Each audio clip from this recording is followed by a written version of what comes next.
Nel nombre del Tata, y del Anak, y del Espíritu Santo. Amén.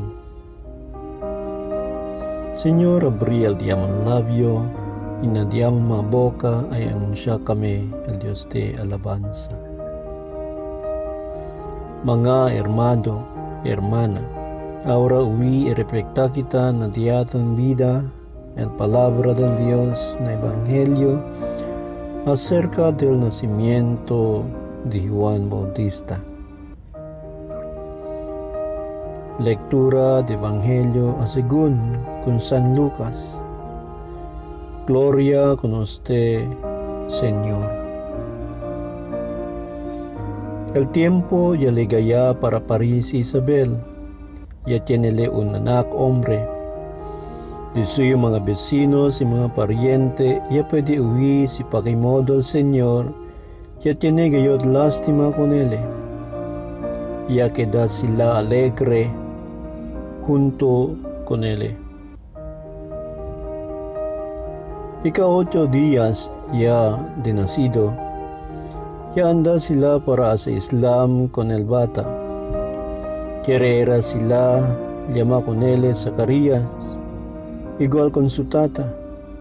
Pero su nana ya habla, no hay ganito pariente con ese nombre.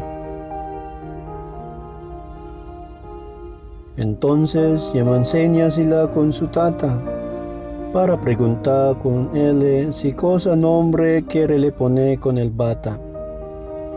El tata ya pedí un pizarra y escribí. De suyo nombre amo si Juan. Todo sila ya espanta. Enseguida si Zacarías ya puede conversar otra vez y ya principio habla y alaba con el Dios. Todo el mga vecinos ya tiene gayat miedo. El mga gente ng mga monte de Judea. Yaman cuento por causa de todo este mga cosas. Y todo quien ya puede huir ya guarda na di ila corazón, y ya habla. Cosa manggaha bata y queda, que deberán gayot el mano del Señor, te protege con él. El bata ya engranda na cuerpo y na espíritu, ya quedale na mga desierto hasta el día cuando ya aparecele na público adelante del mga gente de Israel. Amo el Evangelio del diaton Señor Jesucristo. Taalaba kami con Señor Jesucristo. Na momento, dale kita 30 segundos de silencio para meditar kita el palabra de Dios na Evangelio del diaton Señor Jesucristo y auwi kita.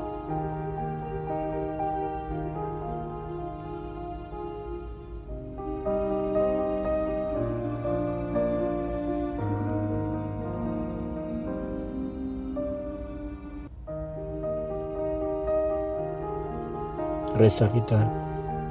Dios, diamon tata, y alza usted con Juan Bautista para preparar el gente con Cristo el Señor.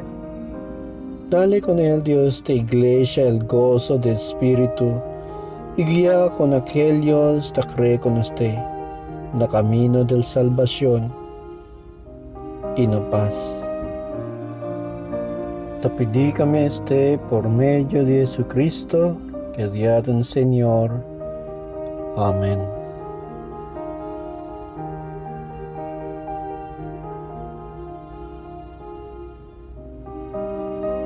En el nombre del Tata, y del Anak, y del Espíritu Santo.